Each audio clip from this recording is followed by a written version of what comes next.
Oh my goodness. Seriously, I have to just do it. It's like I can tell myself I don't have to think about things that don't matter. I was designed to do those things. How the hell does this guy know this about me? It's impossible to not see. When Dan read for my sister, she was like, he's psychic. She's like, how did you know that? Yes. She's like, it's human design, guys. Like, it's just a testimony of how legit it is.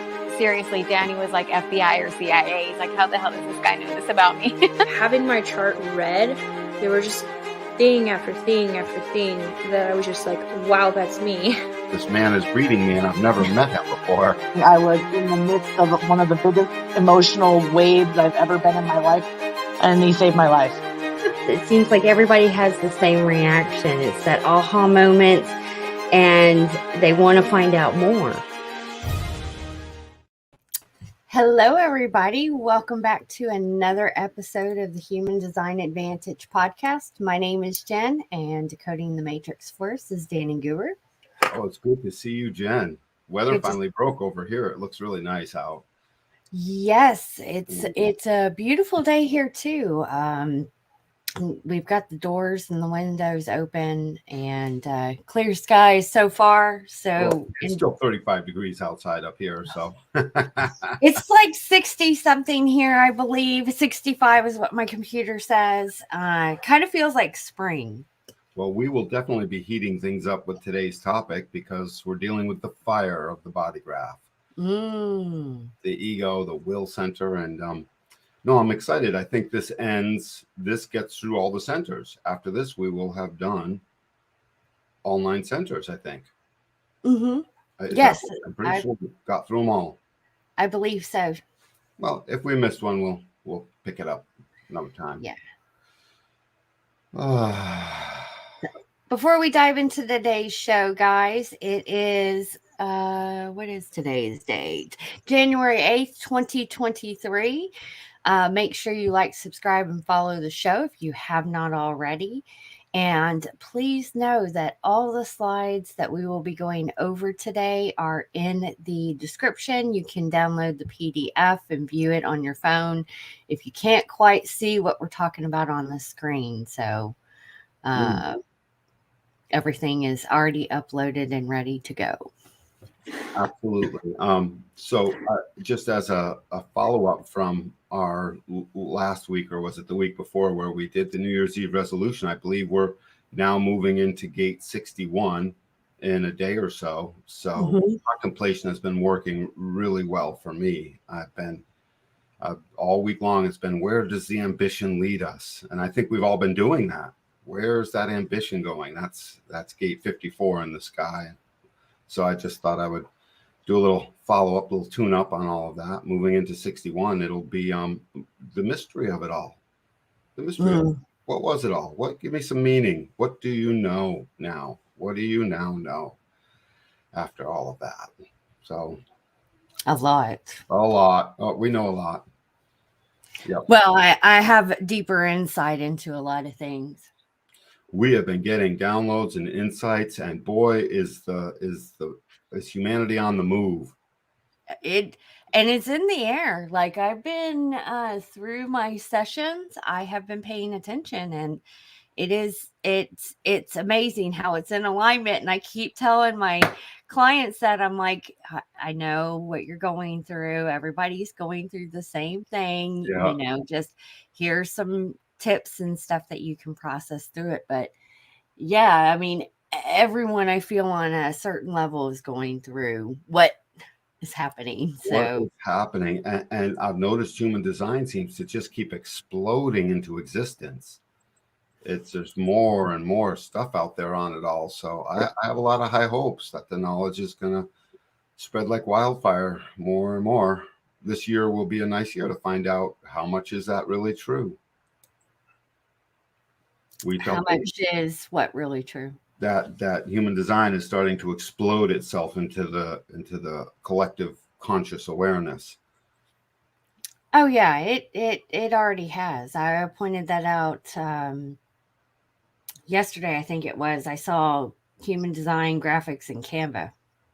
Oh yeah, I mean, so if they are adding graphics to a design software, then that Yeah. there's been enough requests for that to start to happen. Someone So, sent me, and I wish I could remember.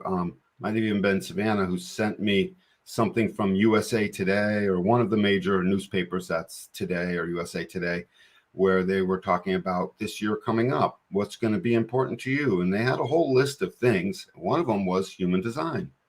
I couldn't even, I was like, what? What? It felt good. I was like, you got to be kidding me. I clicked on the link and there were people talking about how to design something else. They weren't quite talking about the science of differentiation per se, but the words got into the world. So in a major publication, so I was happy with that. So today we're going to be going we're going to go over the 4 gates of the will center, this heart center, what's so important about it. And I'm going to use the wheel back and forth because the gate right before each ego gate really tells a story about what we're moving into, starting with 21. If you have the slide, we can do the wheel first, actually. absolutely. Get that up on the screen. So in the blue on the outside, the quarter of initiation of mind, where we basically start anew. This is spring. This is where everything comes back online. And gate 21 is down there in Aries. It's all on fire. And right before it, that's why I like this wheel, because I go right before one, gate 17. This logical, that's the most powerful gate of the mental system of logical awareness, logical intelligence, logical patterns. And when you get to the 6th line, it's called the Bodhisattva of gate 17. It's where they have come to be the role model expression of a somewhat sureness as to what these opinions are really going to mean. And that's all good. And that's what happens in gate 17. And as it moves into 21, what has to happen to the logical awareness of the opinions and the constructs and the patterns that are being identified with? So we figured it out logically. What's the next gate in line? 21. Time to take control. So it goes from the awareness center of the ajna into the ego, gate 21. And so logic demands that we now sort of control some of this stuff and put it into action. So that's what they're doing in the collective right now. They think their logic is so intelligent that they're now using their ego willpower to try and impose it upon all of us. I mean, it's what they've done. They've gone through a lot of gate 17 logical awareness, opinions, not wanting to be challenged anymore, and a gate of challenge, logical challenge. So after the challenging, they've been doing that for decades. The systems and they finally came up with global warming to be one of the final nails in the coffin for us, why we need to wreck everything. And so their logic is now turning into their need to control. They're just following the wheel. I don't believe in global warming. Well, the globe has warming cycles, but you can thank the sun for that. The fiery ball in the sky that does what it does. Yes, but their logic way of what global warming is, I don't believe. By the way, we all know that that's not what their logic really is. Their logic is there's limited resources and too many people, and they wish to curtail all of that. That's what it really is, and that's their logical opinion that has turned into their need to control everything. And they're living out the story of what the wheel tells. It happens. It's so reliable. It keeps happening. So into gate 21. Oh, go ahead. Are they living out what the wheel is saying, or is that the not self theme that they're living out? Oh, it's definitely that, but they're still living out the progression of where these energies go. The not self theme of gate 17, when you finally get to line 6, the not self starts out with hypocrisy. So they're just it's a terrible joke on all of us that if someone is truly living out this not self theme and just all the darker portions of all of these gates, There can be darkness behind every one of them. And when it comes to a sixth line, the beginning of that darkness portion of it is just hypocrisy. So we can keynote hypocrisy. The hypocrisy of the opinions delivered from gate 17 have gone through the wheel into gate 21, biting through. They're going to now control us with their logical, not self hypocrisy. While, someone else flies around on jets and takes ocean liners and everything else, but we can go ahead and eat grasshoppers and printed meat. So, and do away with our cars and live in giant urban centers and throw all. Don't eat that printed meat.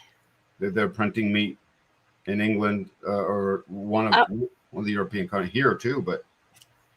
Well, Bill Gates is who owns, all the Beyond, which I tried. I thought it was good, but once I started doing my research on it, you don't want to eat that, guys. Like, you really don't want to put that stuff in your body. Your body's intelligence. Research.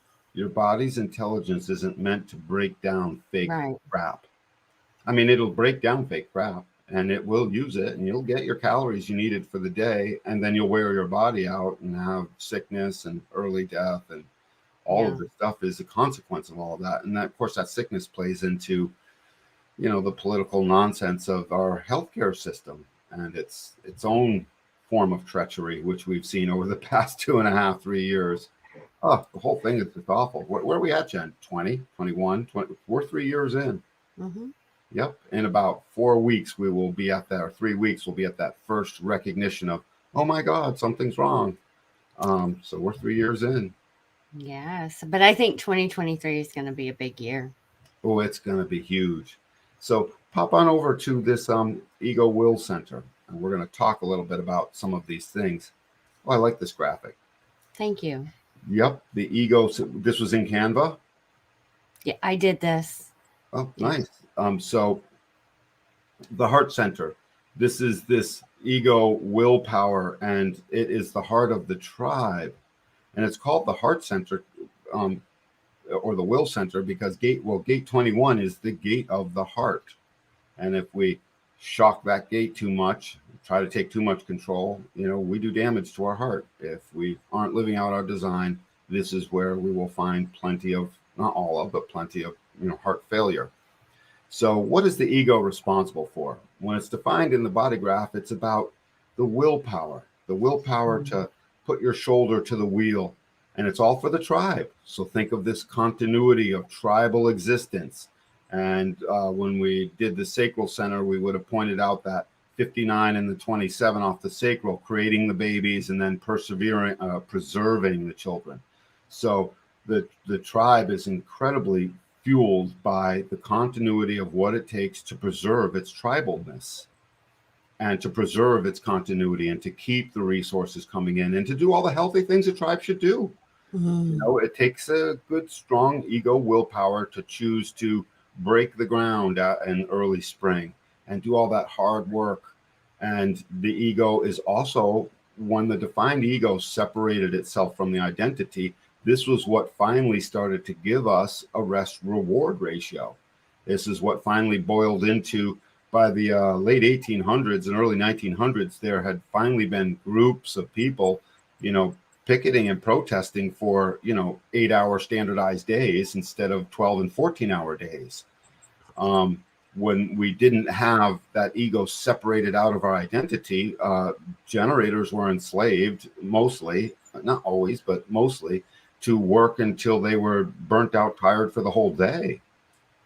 They didn't get their rest work reward ratio in order to liberate themselves from it. You were going to What time period are you talking about? Well, like before? Well, if we shifted into our nine-centered consciousness, 1791. 81. 1781. 81. Yep, right near the end of that 1700s. So by the end of the 1800s, all of the old seven-centered beings had died off. We finally have had a generation or two of just nine-centered beings, and they started picketing and protesting by the early 1900s to get a fair workday that didn't drive like slavery had driven in the past for the past thousands and thousands of years. I'm trying to think when I think it was in the Industrial Revolution. Yeah. Well, even during World War II, that's really when a lot of these, like OSHA, Yeah. these policies started to come about because they did not have a day off. It was you worked from sun up to sundown, Yeah. and if you were like 8 years old and you could do something, they had put you to work. And the ego, with its willpower, when the humans got together, think about it. You put a group of humans together, you've got all of the ego defined, period. That group now has the energy to roar. And they did just that. They did everything the ego demands. They leapt into the void. They controlled things. They fought for control of their own existence. They transmitted a message, and they stayed there and worked at it, and denied the app. They would deny management's request to say no to that, the fighting back, the union busting, in other words. So you put a group of people together and you've got a big fat ego, and it's beautiful. So if the group has in mind to get themselves a fair work day and a fair work week that allows for a rest and reward ratio that's can allow for consciousness to expand, for rest, or we need leisure. We need to, I'd like to read a book in the sunlight, you know what I mean, on my weekend off every week. And that became wicked important. We can thank the ego center for having the willpower to put its shoulder to the wheel and make that happen. The ego will stand out and take the first shot if they need to.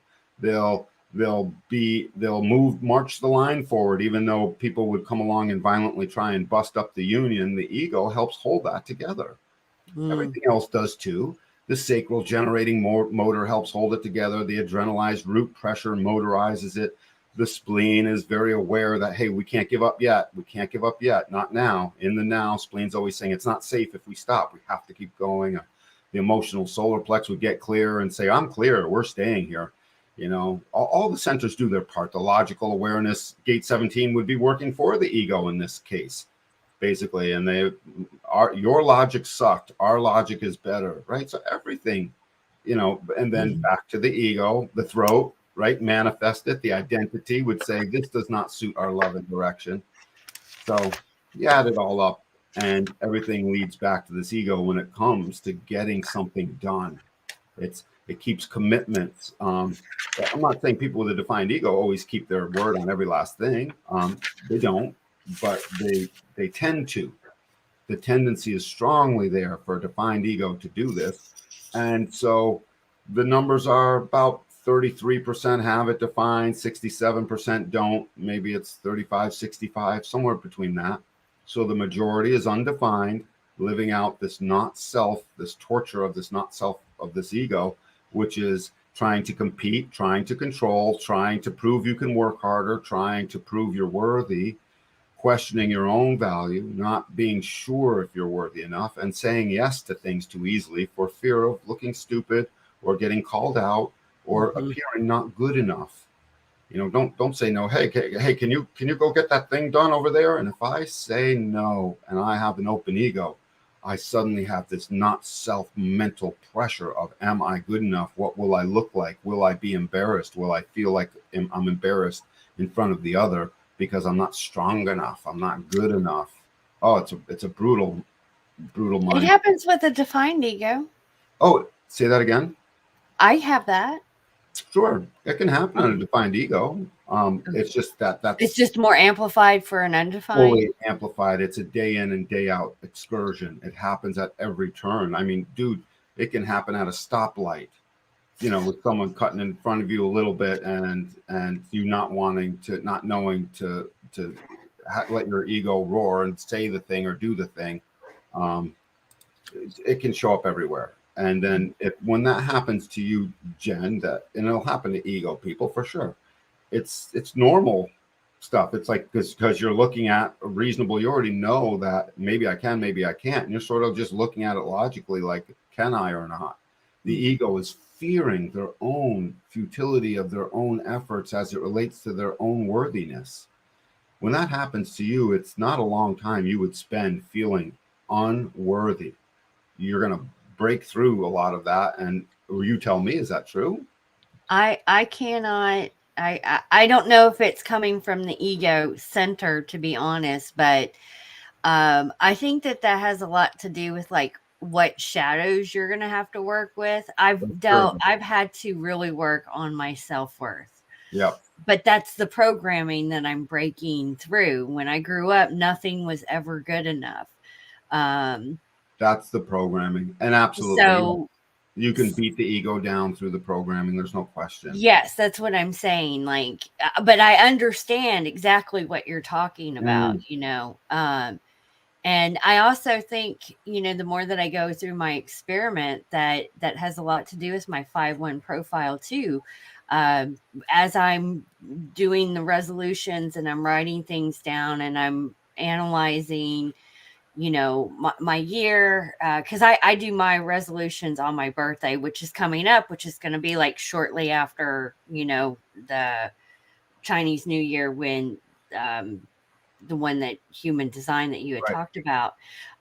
So I'm really getting everything out. And one of the things that I do is I worry about what other people think. And that is, for me, and my journey can be a detriment to myself, because it's a detriment to all of us. It's a detriment to all of us. But when you're worrying about what other people think, deep inside of you, there's not this urge to then compete with them, show them up, or maybe you tell me to show them up to make them feel like, you know, like, oh my God, I'm so much better than you. You never really cared to do that.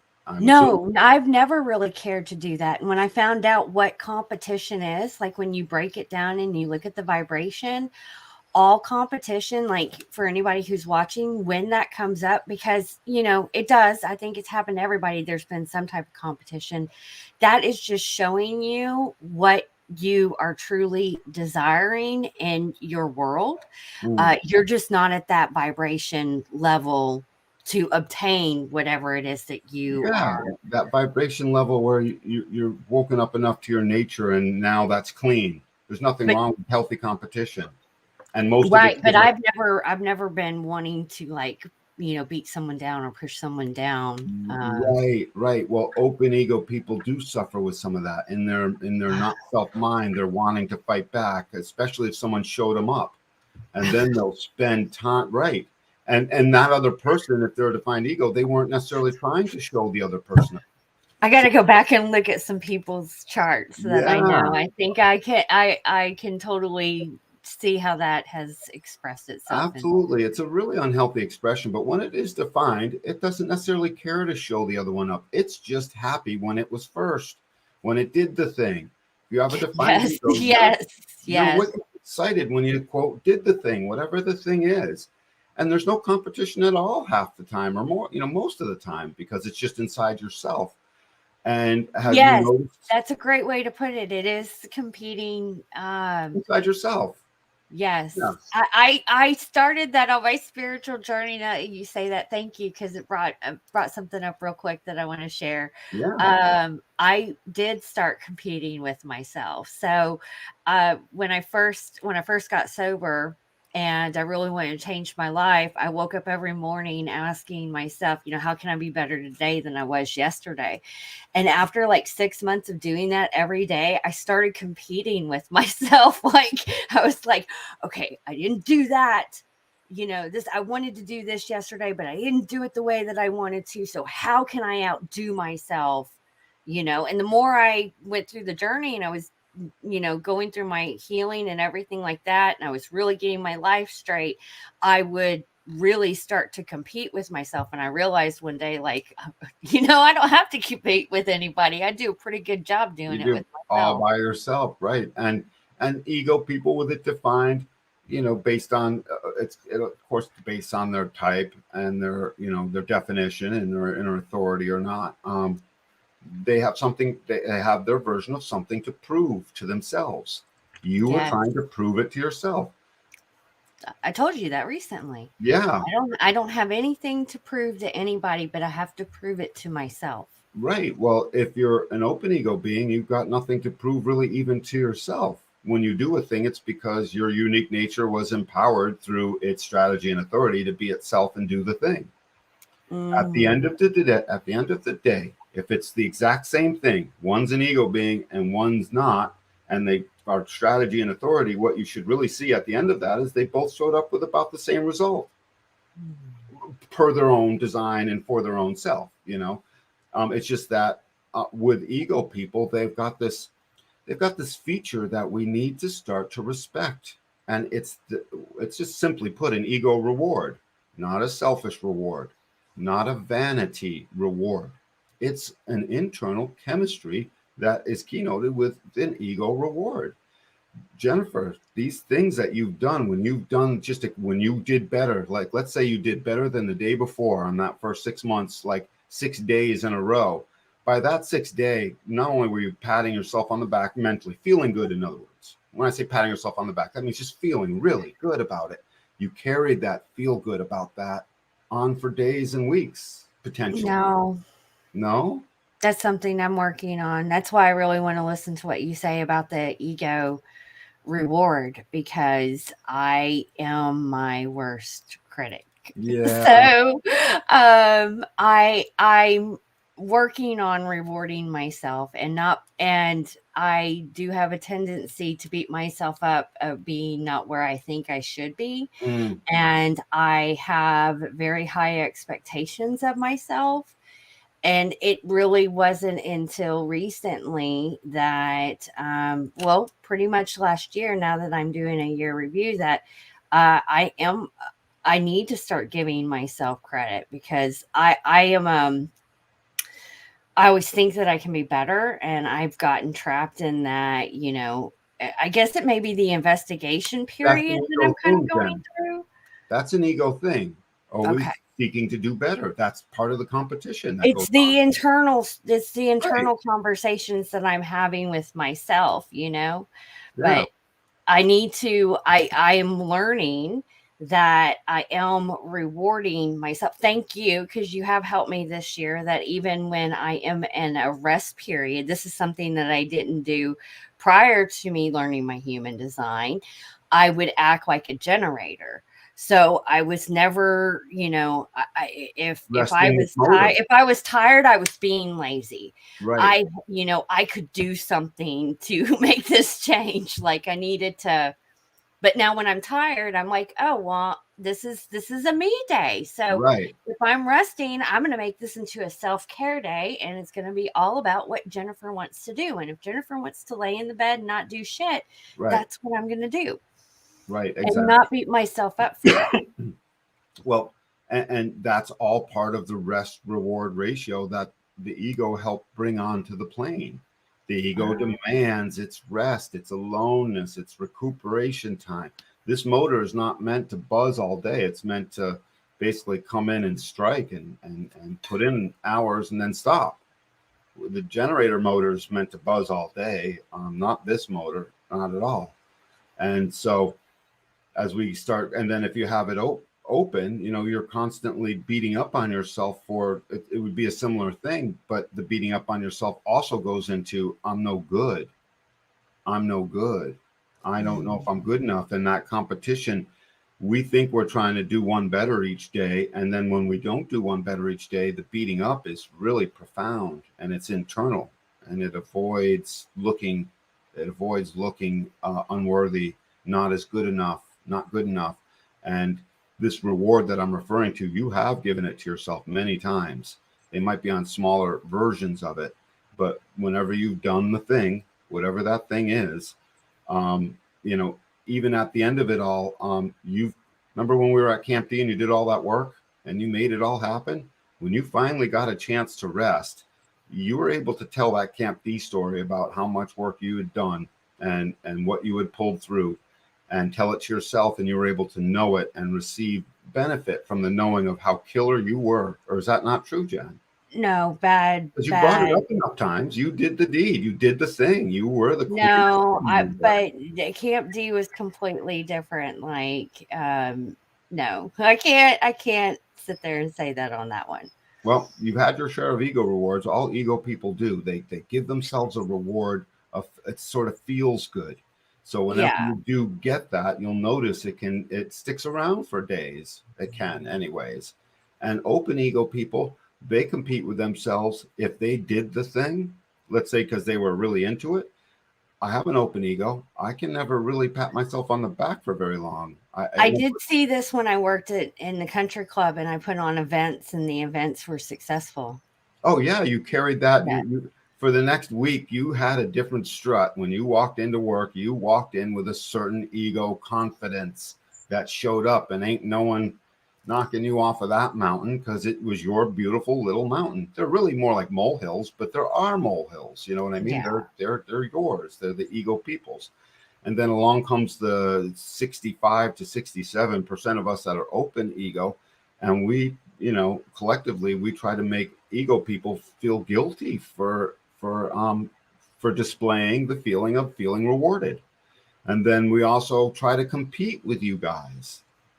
That's what the open ego does. It's always trying to compete with you. So go back to the country club. You put on that successful event, and I would imagine nearly all your events were successful. You might even Camp D was a co-production, and some of the other people, we just couldn't get on the same page. But I'm not even talking about that. But yeah. Back at the country club, you if all the events you put on, I would dare say not a single one failed. They all went off well. Maybe one did. I don't know. You tell me. But the vast majority, no, of course not.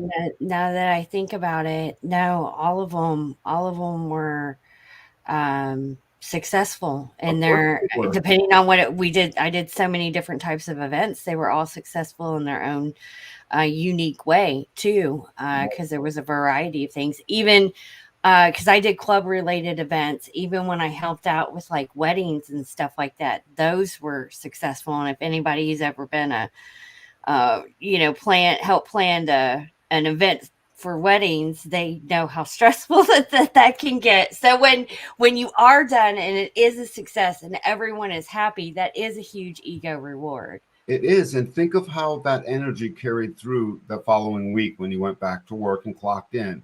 Even clocking in, you were like, I'm clocking in. You know what I mean? Because yesterday, because the weekend wedding thing killed it, I had Sunday off and it's Monday. I just clocked in. Hi, everybody. Here I am. You don't say those words, but you walk in with that energy.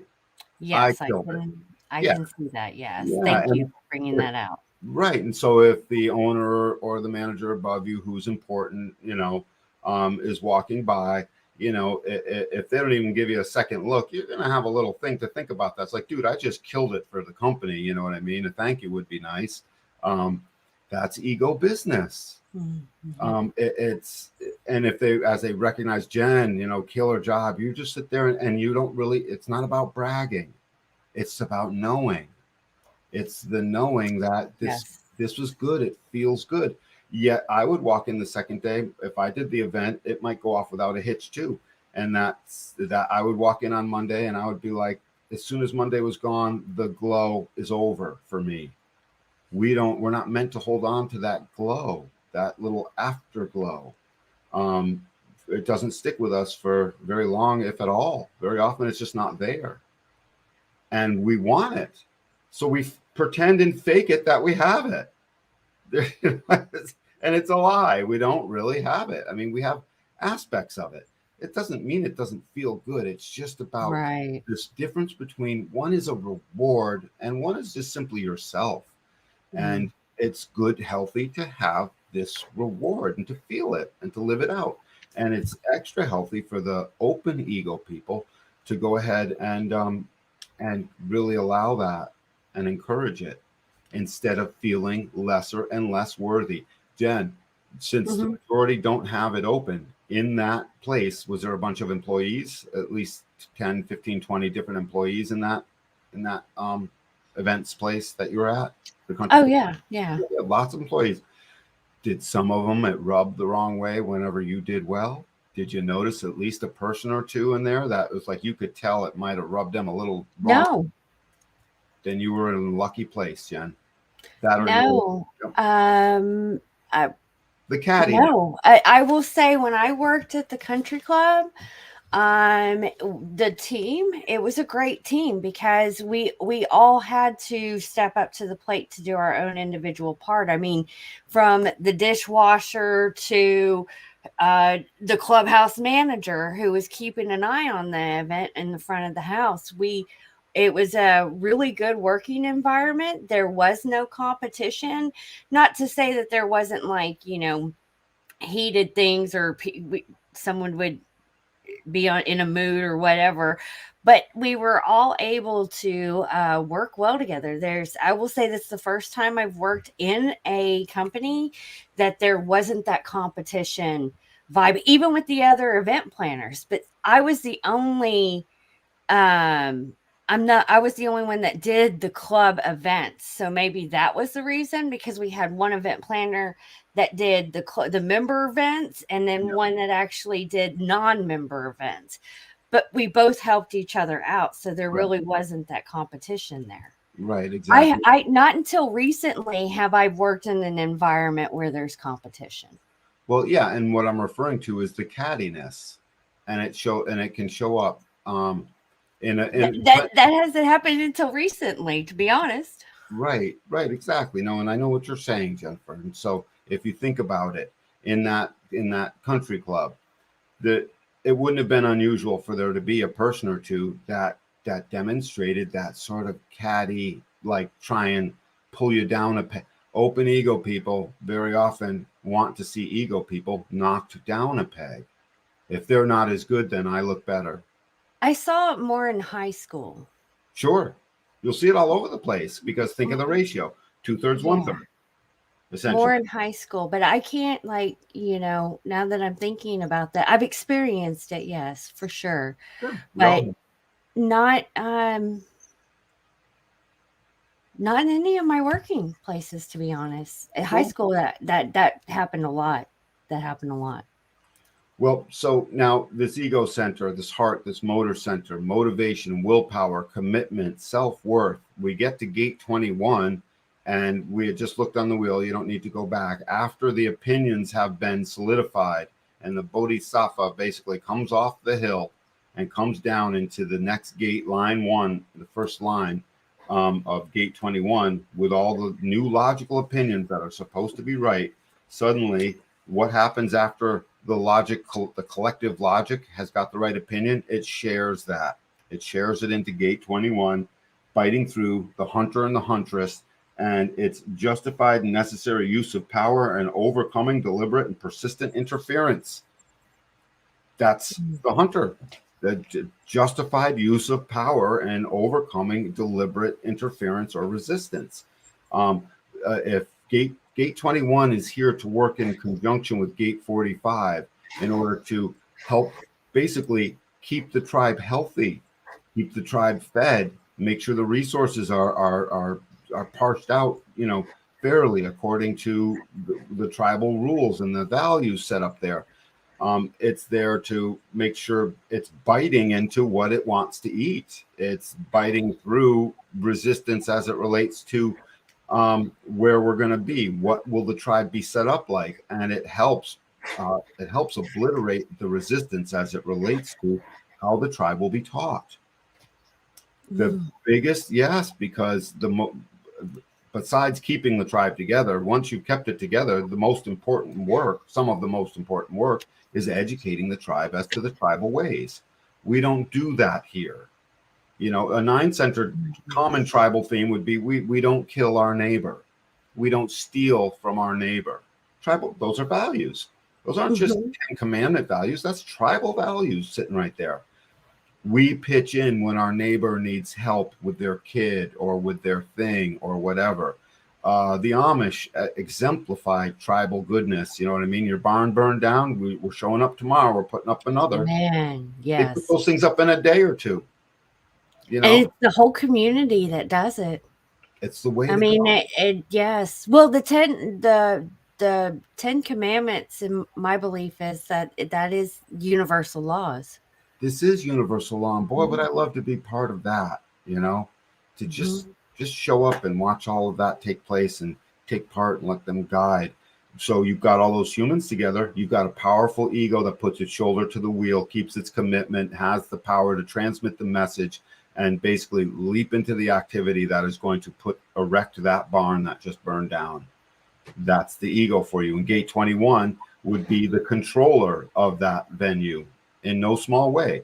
The venue would be the resources. Are they all in the right place? Do we have the right crew together? Have we sent the right message out and taught the right message as it relates to how this all works? They would be in control and attempting to control the environment of that workspace.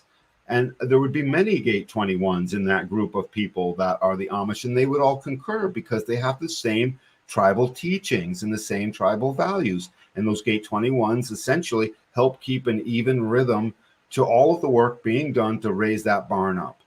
In it for as a great instance. In fact, the Amish are going to be great for using for all of this stuff.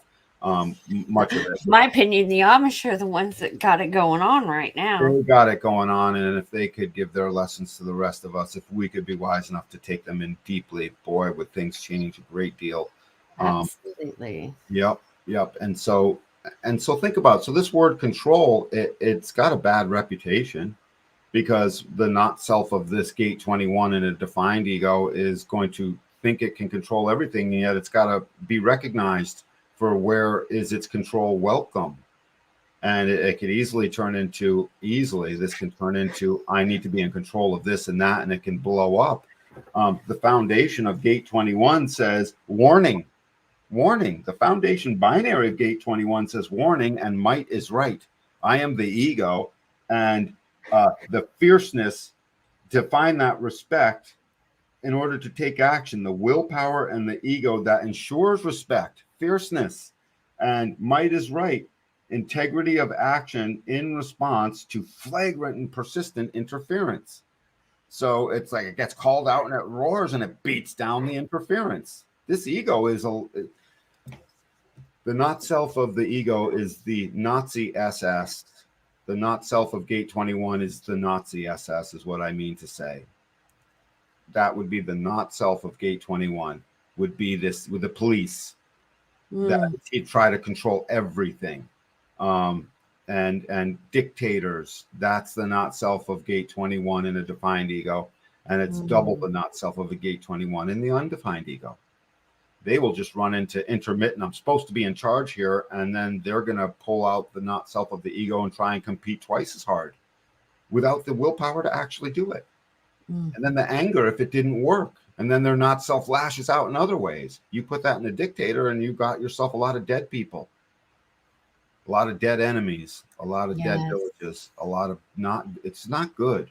It's not good. Gate 21 is either fabulous or it can be, you'll see, I mean, it can be not so good. So gate 21 needs to control. If you have a gate 21 in your body graph, and let's say you're married and your spouse doesn't have it and you do, I can tell you 99 times out of 100, the stuff in that house, you set up the way you like. The environment is more to your taste than it is to your spouse's. And your spouse surrenders mostly. Oh, yes, honey, you want it that? Yeah, no, let's move the couch over here. That 21 basically has the shopping list. Not always, but they will be part of that. They will decide what doesn't get learned. They will help decide what the colors of that family are. No, we don't send our kids to school looking like this. And the spouse without that gate 21 is just going to be like, oh no. Helicopter moms? Huh? Helicopter moms? Ones that are always hovering over their children, telling them what they need to do. And here's the thing about what these not self themes do. Because they're so prevalent in the world, a person could have a totally naked ego with no activations and still be a helicopter mom because of the conditioning of the not self of the 4 ego gates. So, and anyways, if they're a helicopter mom, they're picking up some ego activations because their children will have it. Again, as soon as you get a family of 3 or 4, it's hard to have a body graph that has any open centers. It becomes rarer and rarer, and everything's defined, mostly, not always, but mostly. So that's what this 21 is doing. It's here to control the health and the safety of the environment, the food, the look, where you live, the circumstances around what's going on. helps be the enforcer of the tribal code. That's no good. We don't do that here. Gate 21, along with the ego itself, is the first one in a mom to take their little Johnny and march them straight over to the neighbor's house and make their little Johnny apologize for what they just did. You know, the kid does something out of line in that 21. We don't do that here. And that ego, willpower, and that mother or that father, again, marches that kid over to the other house to apologize to Mrs. So-and-so for whatever it was they just did that wasn't right. You know, that kind of, those principles that will show up in that way, they help be enforced.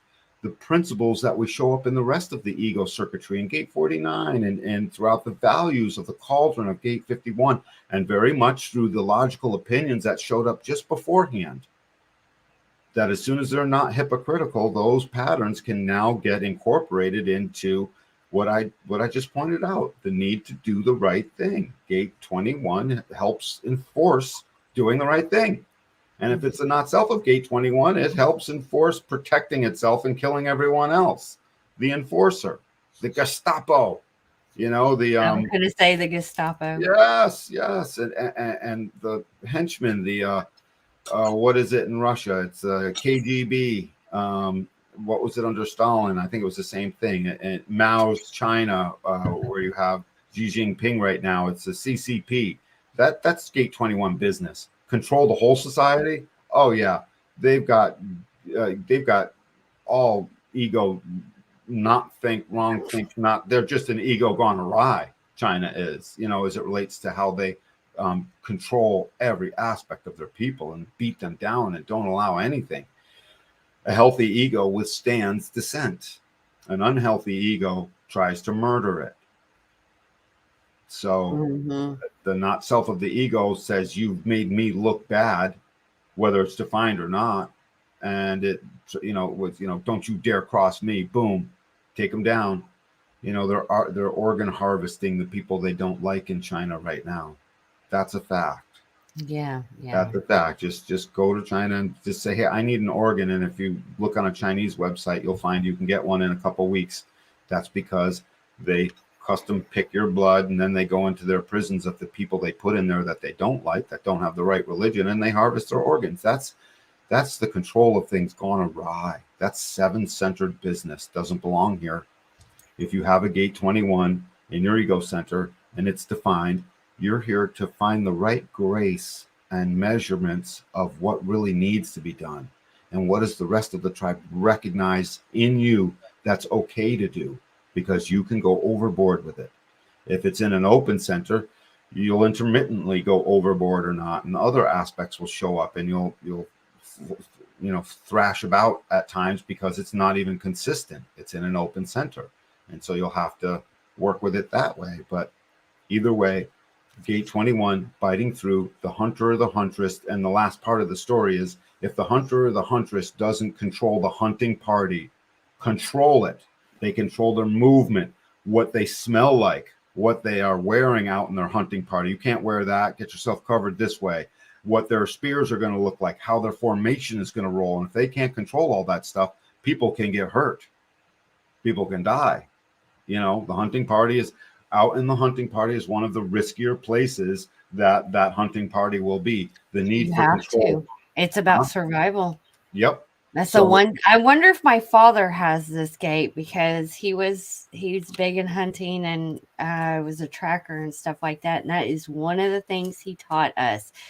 I mean, you listen, and that's where I got to listen. It wasn't like the 5-year-old, or I'm going to pick and choose what I'm going to listen to. Like, it was for your safety. At the end of the day, it was life or death. If you don't listen, you can die. You can die. So, and the hunting party isn't just for hunting for game. It could be the rock climbing party. Someone's got to be in control of that. It could be the cross-country trip party. Someone's got to help be in control of all that, so people don't get lost, get stranded on the side of the road. And we're hunting experience. We're hunting life, and our ego helps drive that.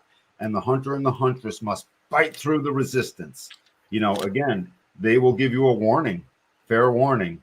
My ego will roar if I run into deliberate and persistent resistance. And in the old days, sometimes that roar was off with your head. If you break with our ego and tribal traditions, especially while we're out in a hunting party, you're making too much noise. You're causing the enemy to notice us. Off with your head right now. What about the other gates? Because we're almost in an hour.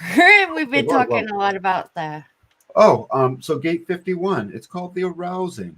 And if you go back to the wheel, you're going to notice something very simple, very interesting. Gate 51 comes right after gate 21.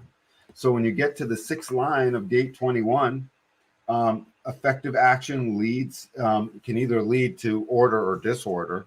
Gate 51, in that disorder, is willing to now try something new. And gate 51 says, I jump and I leap into the void. I have this gate. Yep. I have the channel. Yep. And I have 25 that points at this gate. So the arousing, the gate of shock, the ability to respond to disorder and shock through the recognition and adaptation. And the foundation of it is called reference. The foundation of 51, the I Ching called it the arousing the stagnant, meaning to rise up, to pull out what was stagnant, arouse the stagnant, and literally bring it into form. And this is the gate of the warrior, the person who will leap into the unknown simply because they have that ego spirit in them, that ego willpower to physically walk across the coals, to, literally move out into the individual way. This is go ahead. Mine's in the sixth line.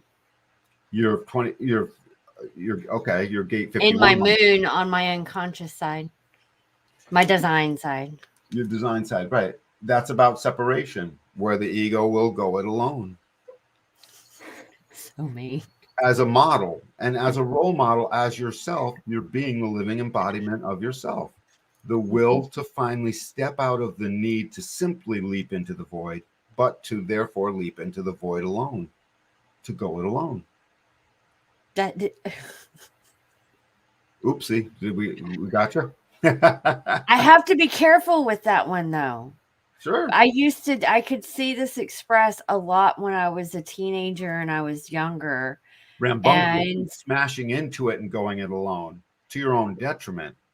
But I was the one whose parents would call my mom and tell them that their kids can't hang around your daughter because she's influencing them. I wasn't influencing them. I was doing what I wanted to do alone, not realizing that other people were watching me at the same time and trying to do the same things that I was doing. Jennifer, but it didn't quite work for them like it worked for me. Jennifer, as a manifester, the impact that you create is seductive. And you're not aware, because to you, the impact is already behind you. It's like the wake of a ship going through the water. And that wake carries everyone behind it in its wake of impact. And so it's very seductive and it can be very alluring. So you were influencing them incredibly, but it was energetically. It's not your fault.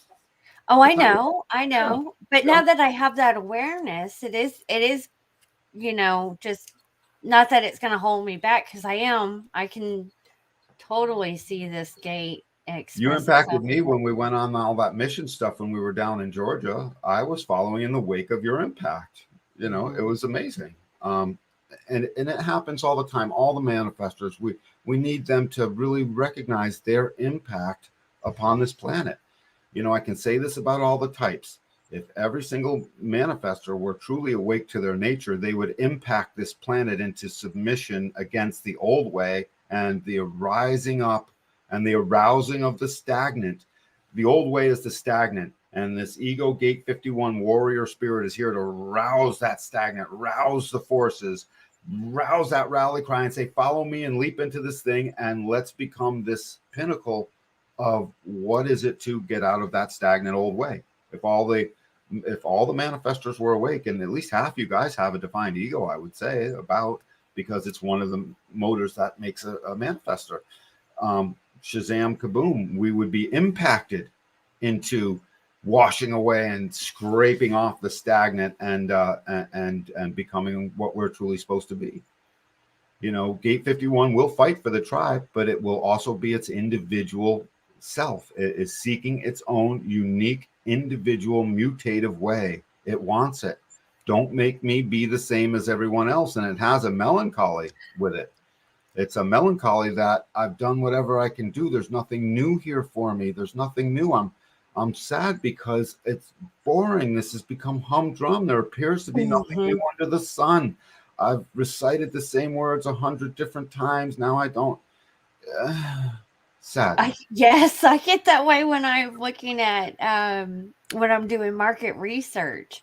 Right. Or I see one trend come out and then everybody's got to jump on the bandwagon to do it. And I'm like, okay, that's a good idea. That's creative, but like come up with your own creative flair on things. Whereas for me, that stagnantness takes a long time to show up. I don't have a gate 51 in my natal chart. On my Chiron return, I picked up a gate 51.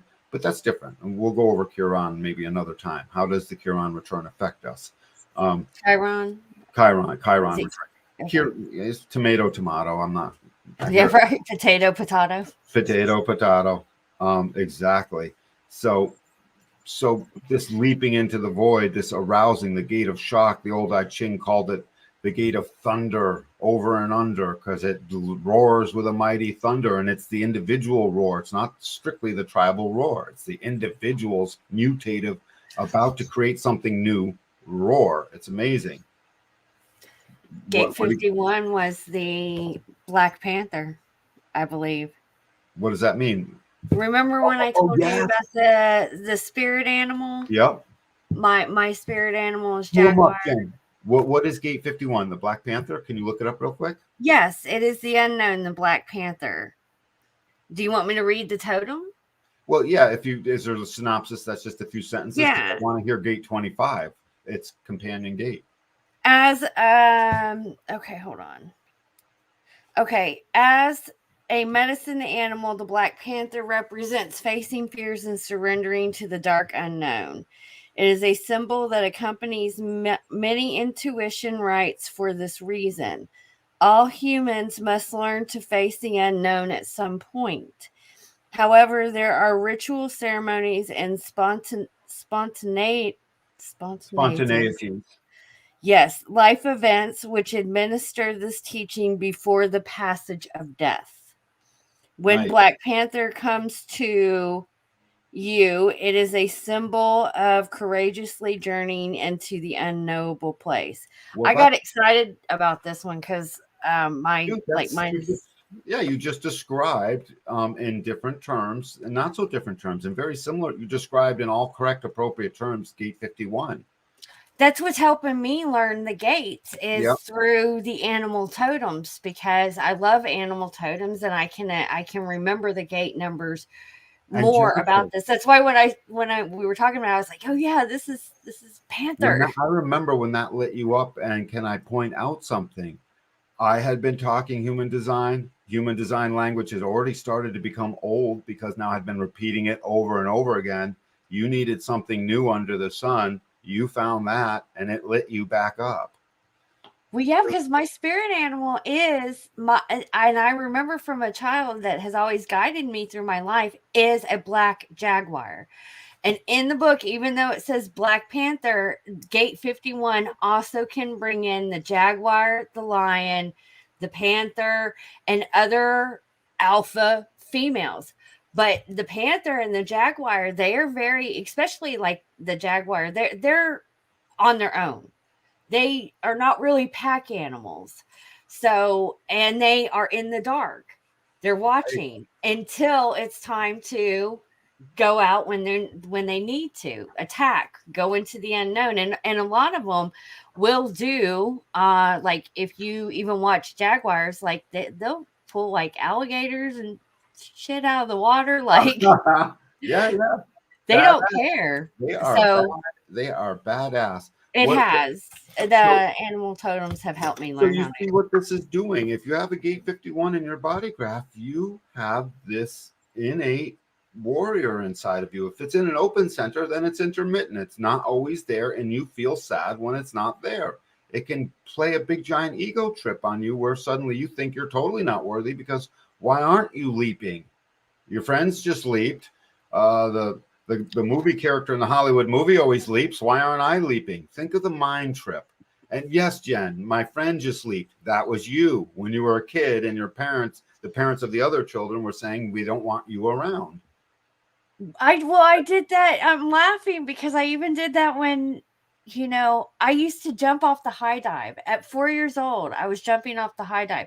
How I learned how to swim was the little girl that I used to play with down the street. Her mom put her in swim lessons. We went to the pool. She jumped in and I jumped in. And from that moment, and I think I was like 3 years old, like just because I saw her do it, I just whoop into the water. Think of how dangerous that was. Technically speaking, it wasn't all that dangerous. There was adults around. It wasn't like you were going to sink to the bottom and drown, but the warrior spirit learns to swim.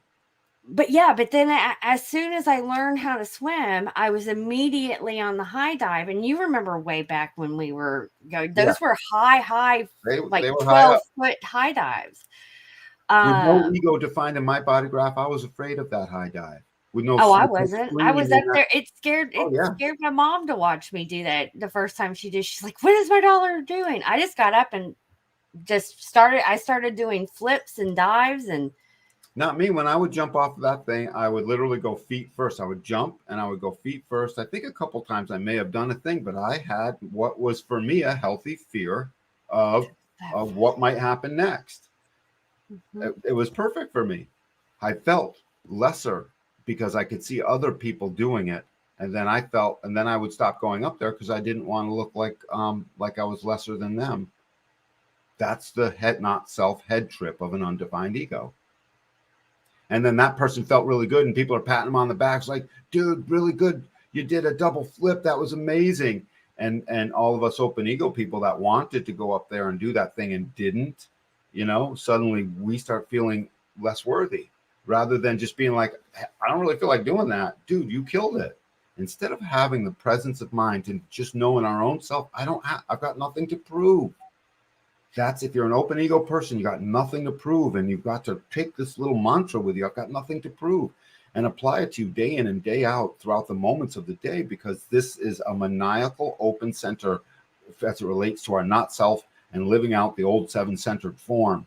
And everything that makes us sick and live less long and live a crappy life and all of these things. So defined ego people, get the heck up onto the high dive and double pike twist it and make little splash in the water and go kill it, please. And then roar. And when you come back up out of the water, let out a mighty roar. You did it.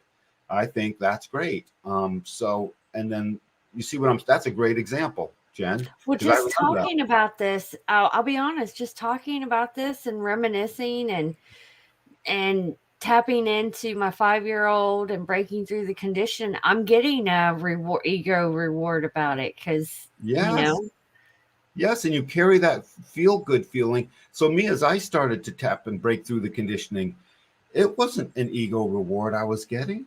I was getting my love of myself reward. Mm-hmm. And as I helped other people see it, I was getting empowerment rewards. I could empower the other. My uniqueness was empowering the other. And that felt great. And it empowered me to read and read and read. And you know what I do with these dang audios. I've listened to thousands of hours of all of my lectures and training. You know what I do. I listen to them over and over. I don't worry about that getting old. Nothing new under the sun. Play it again, Sam. I don't have that. I don't have that melancholy in me. So it the same way. And so I can play it again and then play it again.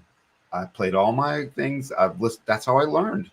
The repetition of listening to my lessons, thousands of them, for over and over and over again. Sometimes as much as 20 and 30 times, Jen. It's insane. People would look at that and be like, dude, again. And I'm like, dude, it's in my earphones. You can't even hear it. Just leave me alone. And yes, again. And you know what? Maybe even again still. And so here we are. This is the product of all that. I was empowered. I didn't need to prove it. I was empowered to do it. Totally different mechanism. So that's gate 51, this shock and arousing. And again, it's coming off of gate 21. So once gate 21 showed up with, I don't even know what I'm supposed to control, and there may be some disorder, it's set straight by the next motion in the wheel, gate 51. and gate 51's foundation, which is reference, the ability to know what shock is or isn't worth taking by virtue of lessons from the past, reference material, so to speak. So gate 21 and gate 51 are intrinsically connected. Gate 21 is the heart motor itself. Gate 51 is the gall. It's the what? The gall. The The gall gall? of humanity, the gall of that person to say that thing, the gall of that person to lead their troops into battle against overwhelming odds, the gall of that little girl to jump The in nerve. the nerve of that person. Nerve and gall, same. Those would be synonyms in this case. So gate 51 has this amazing mystical potential because in the unknown becomes the new. In the unknown comes the mutative and the new. That's one of the prime locations of the unknown. This is part of the individual centering circuit. Jen, you and I complete this circuit together. I have 3410 and you have the other side of that circuit, 2551.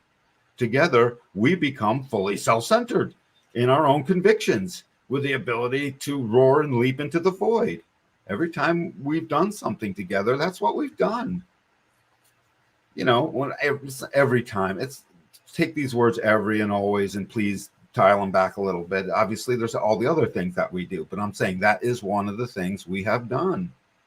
We have just leapt into the thing, you know, and I love that. I love that about us when we do that. I think that's just great. Even if there's danger. Go ahead. I don't know. I have to really meditate and think on that because I think now that when I get older, I do contemplate before I jump into the darkness. Like there's some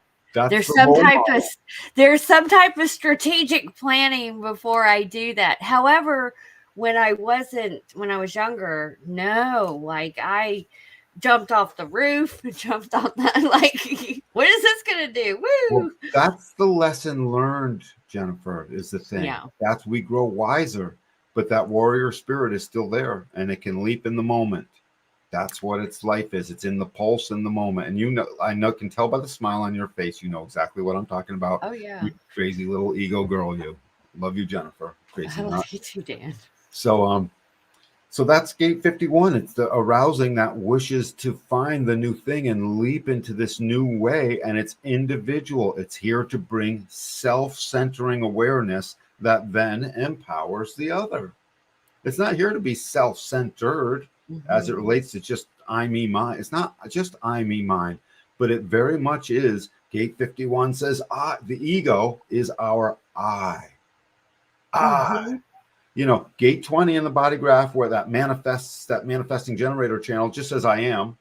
And it's I am alive, I am here, I am whatever. But ego takes it personally into the self. And I leap.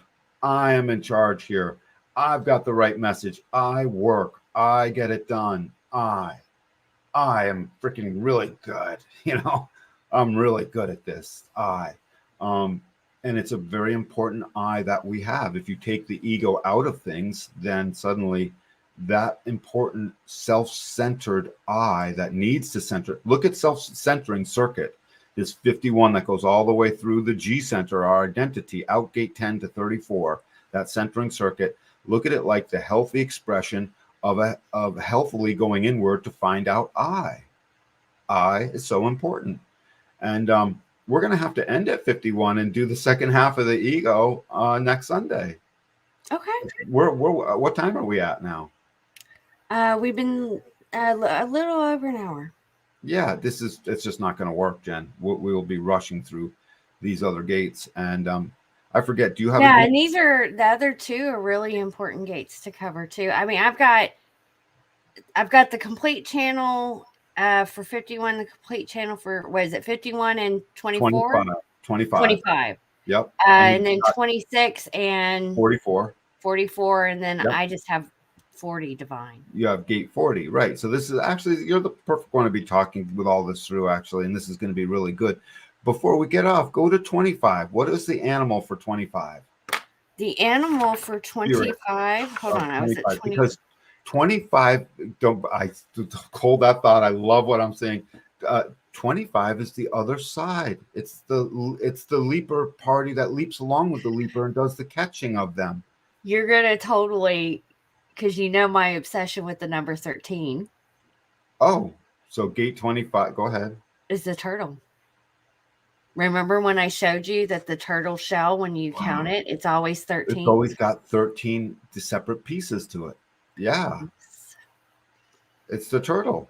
Yes. But like, just read the first couple sentences. So turtle is a significant totem within Native American and Hindu cultures, Hindu creation myths. In Urukus, I believe, Urukus lore, a sky woman fell to the watery earth and the creatures existed in the oceans rescued her, but had no land for her to climb onto. The creature of earth dove down into the depths of the ocean, nearly killing themselves in order to retrieve mud to create land. The turtle sacrificed her body to build the land that the woman could live on. Turtle totem is simple. Come back to nature. Connect with the earth, befriend the elements, be healed and taught by the flora and fauna. If earth calls for you to know me, then a door to her generous nurturing has been opened. The great teacher of spiritual existence on this physical plane can be found in nature. Becoming educated in plant knowledge, the seasonal wisdom, animal totems, the vision quest, and the mystical rhythms of your own body are just some of the potent and reliable healing mechanisms accessible by the immersion into nature. This totem magnetizes you back into your natural body. If So, snapping turtle is a variety of this totem you receive, expect an amplified intensity of turtle medicine. so check this out, Jen. What you basically read can easily be translated into what gate 25 is: the love of all things, universal innocence in your love of all things. And that's where the warrior leaps. The warrior leaps into its own innocence. It leaps. Yeah. And the turtle, what does the turtle do? The turtle, in its innocence, sacrifices itself to make the mud for the woman. This is a beautiful story for gate 25. And now you can see how these two things go together. You could. Oh, absolutely. I mean, but reading both of them and both of those spirit animals or animal totems I'm really drawn to is, Let's it make really describes my whole belief system. Let's go full screen, Jen. Yeah, just those two gates. Yeah. And what that channel is the shaman channel. It's very much the shaman channel. So, I ended up picking up that shaman channel as part of my Chiron return, but it's not my natal chart. You grew up with it. It's in your way, just from birth. And so as we get, let's make sure we read off the other, when we do 26 and 40 and round it all out again. This will give us time to talk more ego stuff. You know what? I'll send you a couple ego recordings, the open ego and the defined ego, and just so to hear some more stuff, see what happens. And then we'll also, let's make sure we bring up these animal totems for the 26. And then we'll look at what the 44 is on the other side. And we'll do the same thing with 40 and the 30. It's just a beautiful rounding thing to do. Yeah, just to let everybody know, because we didn't, but it was gate 25? 21. And I'll tell you guys what book I'm reading out of too, if you haven't. Is the elk. 21 is the elk. Do you want me to read it? Might as well. Okay. Animal totem. Though in the same family as the deer totem, elk holds a different meaning. Elk will grow up to 8 feet tall and 4 feet taller than white-tailed deer. Male elk develop manes around the neck while stags do not. Most notably, the elk rutting is a high-pitched neighing, while the stag's rutting call is closer to a deep roaring or mooing. The elk totem has two common themes which can be distilled into one overall keyword. The first theme is stamina. Elk mating season is a 6-week event where bull elk cry their hunting bugle. Sorry, I don't know why I read that wrong. Bugle and run other male elk off their territory. They do. They are very What territorial. does that speak to? Controlling their territory. It is. Yes. Okay. My dad was an elk hunter. Remember when I said, I wonder if my dad has this in here? If he has this gate, or I wouldn't be surprised if he has the channel. He's huge into hunting elk. Let's see. Off their territory. The length, noise level, and exhaustive determination of elk during their breeding time have earned them a reputation for physical, mental, and sexual endurance. The second theme that elk has earned a reputation for: leadership. One bull elk may hold a herd of up to 30 female elk during the rut. Together, endurance and leadership can be refined into their meaning to signify command. Command over one's body, environment, tribe, mind, and standards. When elk medicine finds you, it is a time of taking control and personal responsibility to uphold the values of your domain, be it body, environment, or behavior.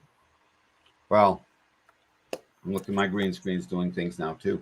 Yep. Animal Totem and the I Ching is the book that I am reading out of, guys. Go a little slower with that. Hold that up for a whole second, like Okay. still.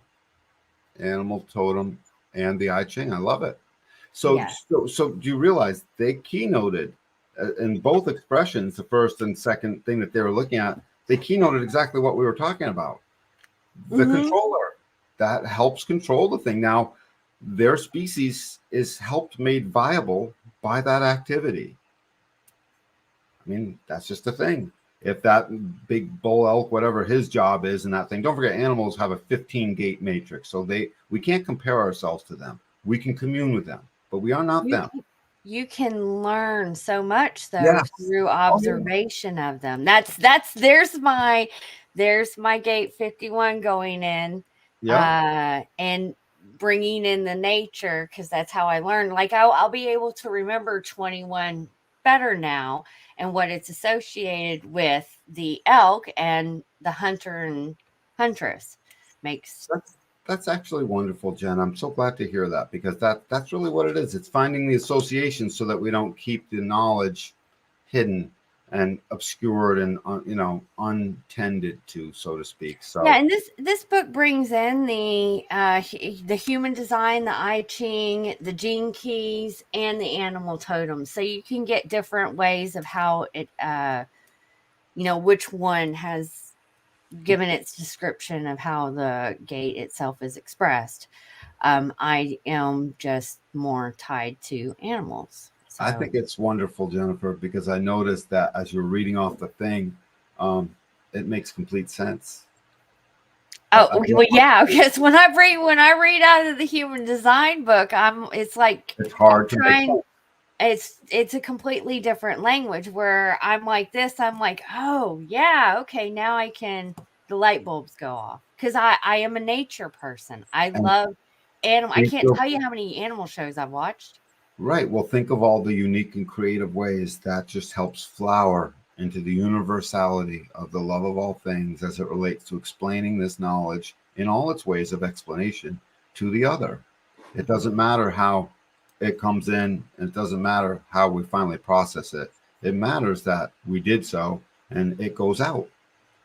We got a planet to wake up. We've got couples to read for. I read for 2 couples over since we last were here. And both times it's very successful, because we're putting the information out. We're literally putting it out. And so it's just really good.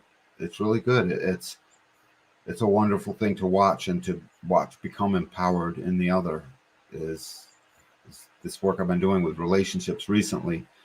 Because any two people can show up as long as they're open. We'll fix up your marriage. We'll fix up your thing.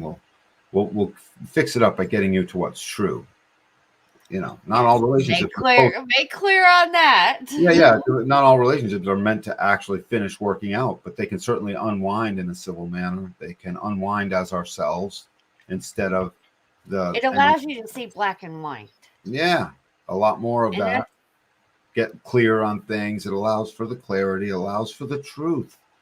And most marriages or partnerships, they've been together a little while, or there's some kids involved. They've got every reason to stick it out and be themselves with the other, with themselves, with their spouse that they've been with for 10 years or 15 years or whatever. So it's these animal things I can see fitting into all of that. If that is a helpful way to explain it to someone else, and suddenly they realized the other day when I was speaking with a couple, it was great. Every time one person was realizing that this is their feature, I was pointing out to the other, you see, they can't help that. And then I would move over, and then I would say, well, and in this person, I would go back to the other and say, and here's something about your partner that they can't help. This is this thing going on. And you keep bringing it back to the truth of the matter. No one's going to blame a young lady on crutches for not moving faster, because we can see that. The design component, we can't see it. So we blame, and we want better, and we want it different, rather than just seeing the helplessness of that other, but to be whatever that thing is. And the helplessness of thinking that you're going to find it any better anyplace else. I want blah, blah, blah. And I want to get out of this relationship. I want more flair in my life. Something, these things that drive us out of relationships because you think you're going to find that someplace else. Really? You're going to find that the way you want it? Are you sure of that? No, maybe. Lottery, megabucks lottery chances. That's what I don't know. I wouldn't say that, because you can manifest that. Then you're just telling people to settle. No, be yourself. Not all relationships are meant to be in. Correct. I'm just saying that a lot of people have this thought that there is something else out there that will fill in for what this man or this woman doesn't do for me. And I would ask you to look very closely one last time before you make that decision, because Jennifer, it's not easy to find the next new partner to have them. No, it's not. But I especially this week, I don't know, it's something in the air about relationships. There's so many, like either they're breaking up or something that's going on. And when I talk to certain people or my clients, the best thing for, relationships really start to work when you do understand yourself at a core level, and you have a good relationship with yourself. And human design helps you with that you understand not only yourself, but you can also gain an understanding of your partners. But if you are looking for something on the outside of you to bring whatever it is that you're wanting on the inside because of somebody else, it's never going to work. Because the only person that can bring that to you is you. Right. That's fair enough. And on the warrior spirit of that last statement, Jennifer, I say we're done for today. And we'll pick up with the next couple of gates. We'll keep a wheel up so we can do this and look at what was right before. And now we'll incorporate the animal totems in with that to flesh it out. And we'll finish up with this ego center does deserve 2 weeks, 2 different episodes, because it's one of the strongest conditioners on our planet. So I'm actually happy it's worked out this way. I think it's important that we do go over it, because a lot of people do have a misconception, like, we need to smash our ego. Right. No, please don't smash it. Please allow it. It's different when we talk about it through the human design sense. So. Yep, in a 9-centered form, it's really does a beautiful thing. I love an ego. Yeah. Egos help. I love all the centers. Yeah. They do what we're supposed to do. All right, guys. Thank you, everybody who tuned in. Please make sure to like, subscribe, and share this out if you found it beneficial, or somebody that would definitely find it beneficial to them as well. If you haven't already, make sure you book your session with Dan. And like you said, he is doing couple readings. So it's the same price, whether it's for you. It's just all about the time. So all you got to do is, if you are a couple and you want to have a reading, make sure you come in with an open mind. Just come in open. Be present. Come in open. So try and get some of the distractions out of the way too, please. And that does help. On a big screen, not on your phone, if you can help it. Yes. And we will see you guys Wednesday. Yep, will do. Thank you, Jennifer. You're welcome. Thank you, guys. We will talk to you later. Bye. Bye, everyone.